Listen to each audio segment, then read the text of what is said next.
Okay, so now we're at the point of your module where we're going to talk about how to take running records. And so we'll be using this back sheet on your weekly prep. And usually this is something that I would teach you how to do in person, but because this is a COVID season, we're going to do our best to figure this out online. Okay, two things you should know. Um, I'll be showing you how to do this. I would recommend that there might be a little strategy that you could use, a little efficiency that we wouldn't have in face-to-face classes. And that is when you are watching this video, if I demonstrate something that you don't understand, you can always stop the video and just scroll the playhead back a little bit and re-watch some things. So this may be um, efficient for you. And knowing that you have that strategy to stop the film and go back, I'm going to go through this pretty quickly, knowing that you can adapt the speed on your end when you watch this by just re-watching parts, okay? All right, so we're going to get started. When you're taking a running record, there are a number of conventions you need to learn, and we're all going to use the same conventions. And the reason for that is that when you take a running record, I know how to read it. And when I take one, you can read it because we're all using the same conventions.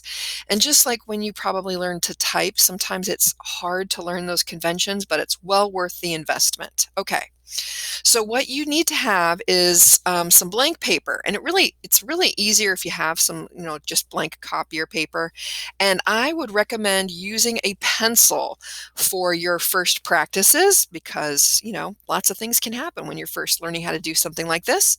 I'm going to use a pen, and that's only so that what I do will really show up for you. Okay. So one of the first things that we're going to learn how to record is correct reading. And correct reading, when kids are reading, we're just going to put a check mark. That is correct reading. So as the child is reading a book, and the way this would work is I would have the child, I'm right-handed, so I'd put the child on my left, and they would have the book in front of them, and I would ask them to point while they read. And then while they're reading over here on the right, and if I'm actually with a student, I would have this way over on the other side so it's not distracting to them. But since I want to show you what this looks like, I'm going to put it right here. Okay. And so on this blank sheet of paper, to get you started, you just need a little column. Yeah, and I apologize for this. I got poison ivy, so don't look at that. Okay. So anyway, so you put a column right here on the side. And this is going to be for the pages of the book. So we start here on page 3. And what you're going to do is every time the child says a word, so here's my child pointing, and the child says the, I'm going to make a mark to record what that reader did. Fence, so it'll look like that. And when we're done with this page, I'm just going to put a mark across there. Okay, child turns the page, and they're going to point and read. Here we go, correct reading, page 4. The dog. That's all the way we do it. Page 5, correct reading. Here we go. The swing. So that's how you mark correct reading. The one thing I would tell you is you always want to match the layout of your check marks and your notations to the layout on the page. So you can see when the student was reading page 5 in this book, it's just a straight layout, so I went straight across. In this book, if I were doing this book's page 5, here's what it would look like. The child's reading, I like to dance after school. So you see, after the first line, when the child did the return sweep, I do the return sweep over here in my corrections. And that's going to be important as kids read more complex books and do more complex behaviors, that we can locate the error behavior, okay? So always make it follow the same layout. Now, for the beginning practice sessions that we'll be doing, we'll use the simple book, The Backyard, because it has a very nice simple layout. So just right across there. A little bit of advice I would say when you're starting to take this record, what you don't want to do is you don't want to put your check marks super close together. So you don't want to do this, the swing, right? You want to push your hand to go across that text. um, because sometimes kids will come back and do interesting things, and you have to be able to make the notes in there. Okay, so move your hand across the page. The other thing you don't want to do is you don't want to get your page and do this. You don't want to try to save time by doing this, okay? And the reason is on page 5, this child might do all kinds of interesting thing, and you would want to have room for it, right?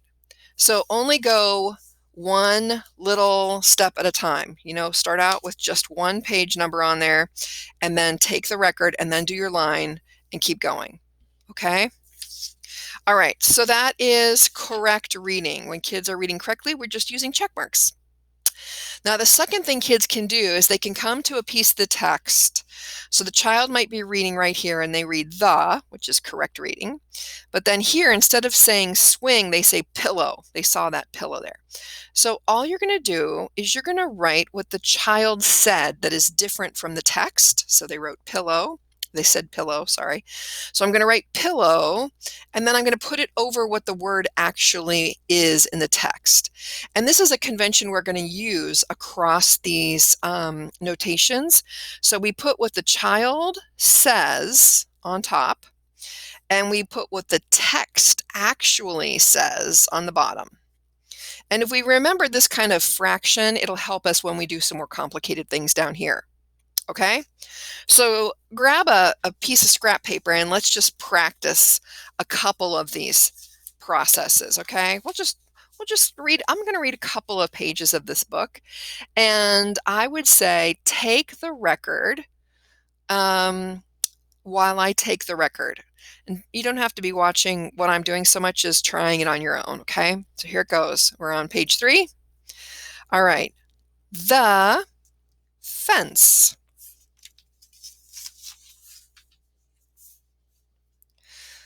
Here we go. The puppy.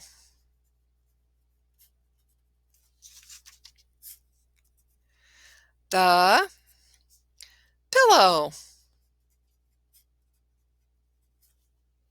Okay? So you get the idea. The child reads, I write. Now, sometimes I don't have time to do all this. So if the child's reading and they read the pillow, I just hold the book here and say, okay, wait a second, let me catch up. You're doing such good work.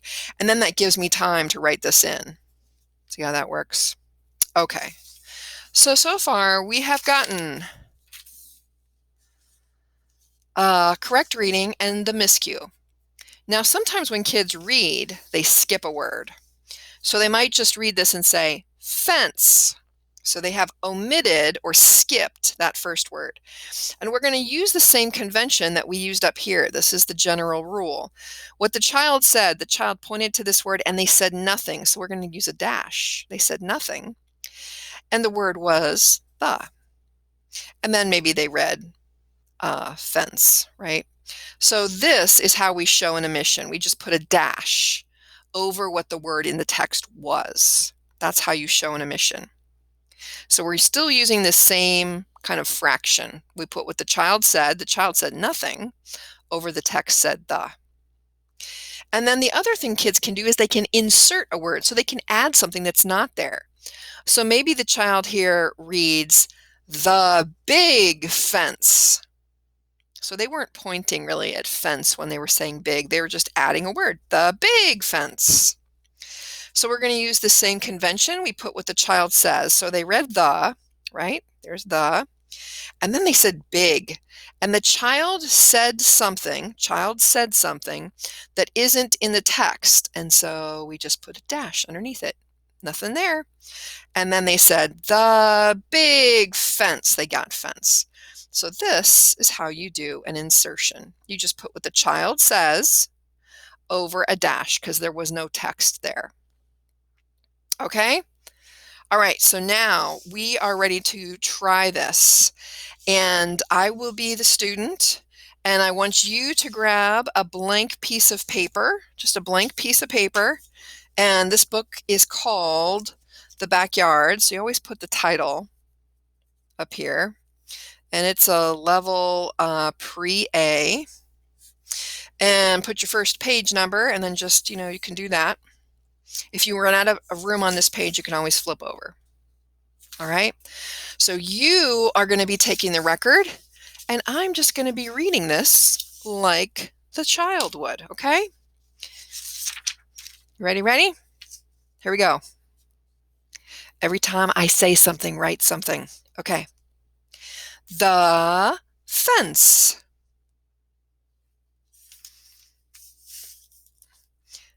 The dog.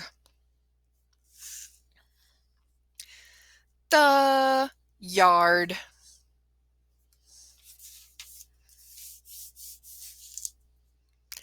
A ball.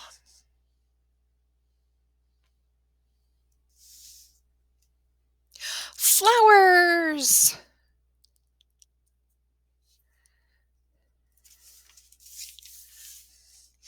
The green tree. Okay, that was your first try. So this is what the running record looks like that I was actually reading to do this book. So take a look at your running record and see how it compares to this. And I'd stop the tape now so you can take a look at that. Okay, if you're back, you've looked at yours, and what I'm going to do is I'm just going to read the record again so you can kind of see how this looks, okay? So the first page was the fence. Got it again. Now we're on page 4. The dog. The yard. A ball. Page 7 right here. Flowers. So the text said the, but the child didn't say anything for that word. That's one of those omissions. The green tree. So the child said green when there wasn't anything in the text. Okay, so that's our first try. And I always tell people in class, look, this gets better as you practice more. So we will be practicing more. But first, let's learn a few more conventions. Okay. Sometimes when a kid is coming to a word that they do not know, and they might be a little afraid of it, sometimes what they will do is they will spell the word out. That means they'll say the names of the letters. And if kids are saying the names of the letters, you write those letters in the capital form. So if the child's coming to this word and they're like, uh-oh, well, okay, that is T-H-E. Do you see how this works? So we put capital letters with a little dash, and then we can just put it over the word if we want to. This is them spelling the names of those letters. Okay? We use capital letters because that means they're saying the name. Okay. If kids are saying part of a word, so maybe the child is looking at this word, the, and what they do is they say, the. So what we're going to do is we're going to use lowercase letters, and we're going to put a dash after it. So they said, th. Maybe they said, th, eh. So I'm going to put a little short mark over the E. Th, eh. And you always write that then over the word they were looking at. Okay? So let's pretend the child is reading this word the, and they said th, and then they said eh, and then they said, wait a minute, I know that word's the. If they said the, what do we do right here? What's correct reading? That's right, it's a check. So that's the way that would look. All right. So partial articulation, we really want to keep track of that behavior because it's excellent behavior. That shows that this kiddo is really paying attention to the phonics features in the text, and we want to capture that. So let's try this word. If the child says f, and then they say fen, see how I put the dash there? It means they're kind of still sounding that word out. And then they said fan. Oops, they just said fan. They kind of got off track there. Doesn't matter. I just put whatever they say on the top line. That's the convention we say. Whatever they say goes on top. And then we write the word on the bottom. So again, the way this would look in the book, it would be the fan. See how that works? That's what this looks like. Okay, so that's spelling the word, that's partial articulation. Remember, lowercase letters, and you just spell it however you think you can remember that they were saying it. And then the next thing kids do is they reread. So a child might read the fence, and then they repeat it, fence. And all you do is a capital R, and you put it next to whatever was repeated. Now, the reason that we know they didn't say the letter R here is we don't have a dash after it, right? So just an R means they repeated whatever it's next to. Now, sometimes I have seen kids repeat things more than once. So the way you would do that is the fence, fence. So you just put a little number there to indicate how many times it was repeated. The other thing kids can do is they can read a section of text and then go back and repeat a section. So they might do this. Listen to it. The fence. Oh, yeah, the fence. Now, we like to see that behavior. It usually means kids are really thinking about what they're reading. That's why they are reading it again to make sure it sounds right. So we want to capture that behavior. If a child's reading something more than just a single word, they're repeating more than just a single word, the way that you show that is like this. Watch me. The fence. And then they're going to go back. So I'm going to repeat. And then I just draw a line to wherever they go to repeat the fence. So the way this looks is the fence. Oh, wait, let me read that again. The fence. So you just draw a line across the top to show where they repeated. Okay? All right, one more thing. When kids are reading, sometimes they make a mistake, like right here we made a mistake, but they fix it up. And so we're going to call that self-correcting behavior, and it's really important because strong readers can make mistakes, but they know how to fix them up. So we want to see and record self-correcting behavior. The trick is, well, how do we write that, right? So the way you do self-correcting behavior is, well, wait a minute. How do we do correcting? How do we show correcting? Correct behavior is just a check. Okay. So let's say the child read the fan for fence, but then they fixed it up. What do we write right here on the line? They say the fan, I mean fence. So we say the fan over fence, and then they said fence. We just put a check mark there. Now, sometimes kids will read and then they'll come back and correct it in the process of rereading. So watch this. The child is going to read the fan, and then they go, that's not right, the fence. So the way this would look over here is I've got the fan. And then they say, that's not right. And they make their finger go back here. So I'm just going to draw that.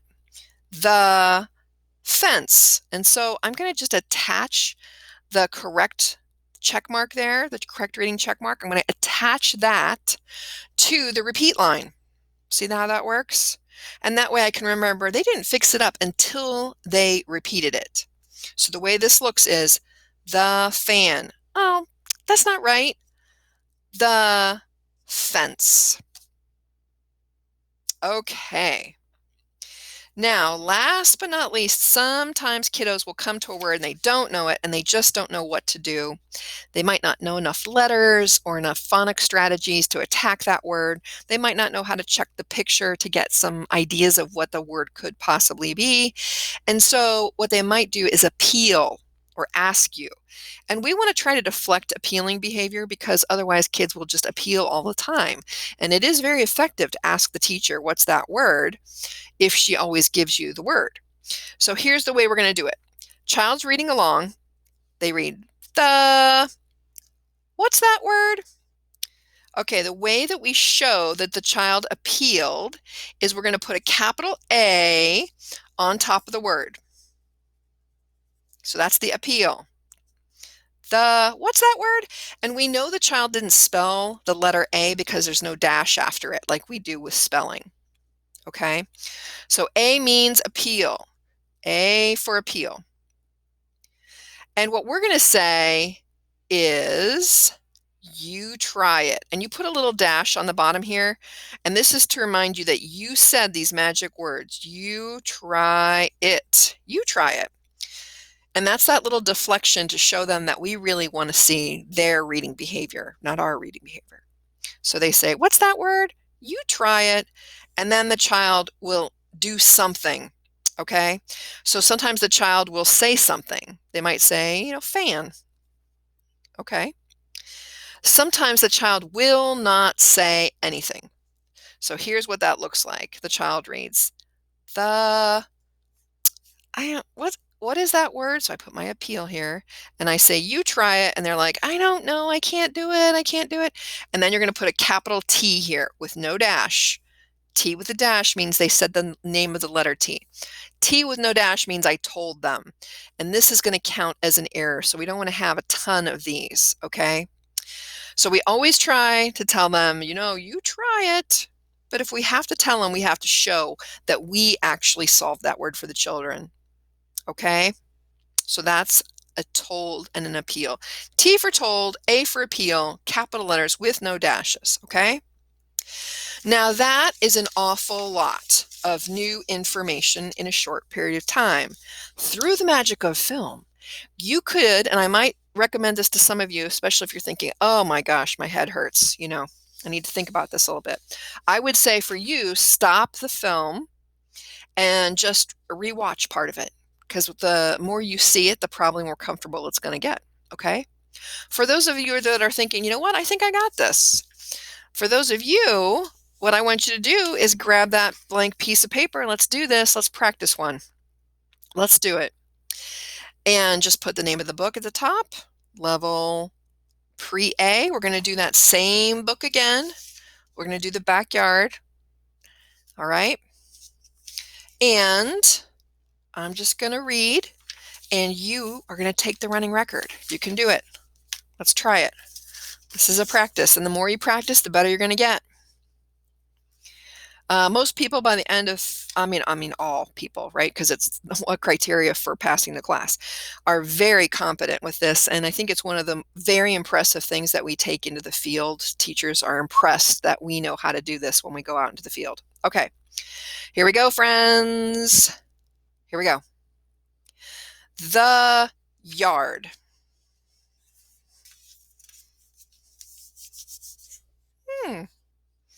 The D-O-G.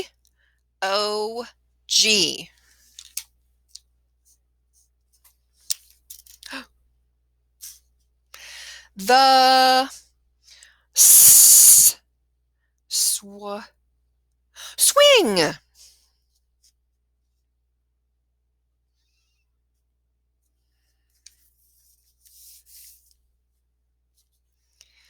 The ball. Yeah, that's ball. The bee. Oh, wait, that can't be right. Let me try that again. The flowers.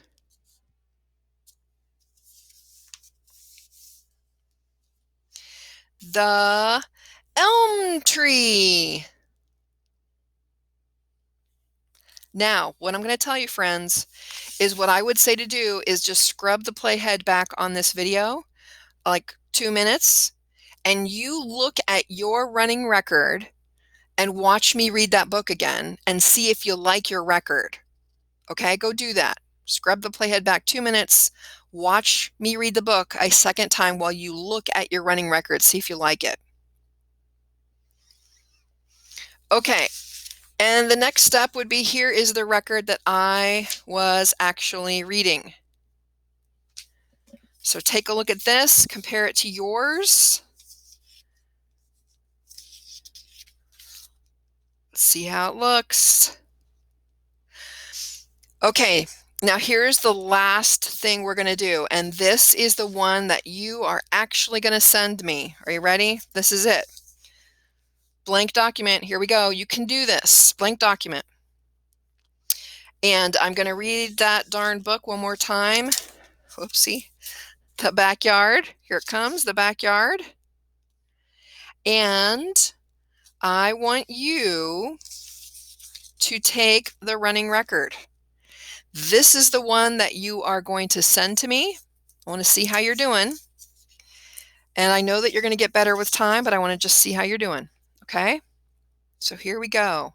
The backyard. We're also going to use this running record in our next class to think about how we analyze and score this running record. Okay? So you've got your blank sheet of paper. You're ready to go. This is the one. Are you ready? Here we go. The birds.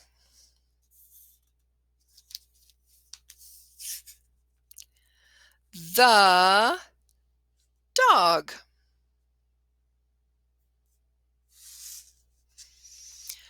The bench.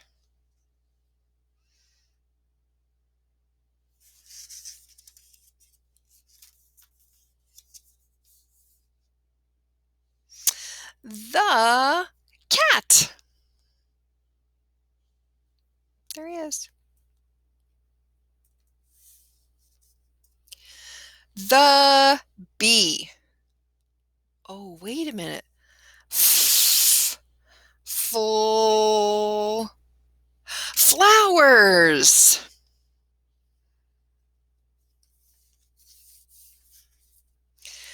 The tree. Yeah, the tree. That has a T at the beginning.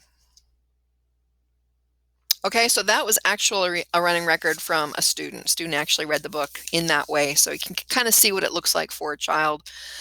All right, so you are welcome. It is not cheating to play back those last 2 minutes and watch me read that book again while you look at your running record to see how it looks. But what I want you to do is bring your running record. You're going to send that running record to me as part of your weekly prep. You can photograph it, just photograph whatever your record looks like, photograph it and send it to me as part of this weekly prep. We're also going to use it, keep it with you, and we're going to use it to score and analyze a running record in our next class. I know that's a lot of new information. Use this tape and play it back as you need to. Practice. The more you practice, the better you're going to get. All right. Thank you very much.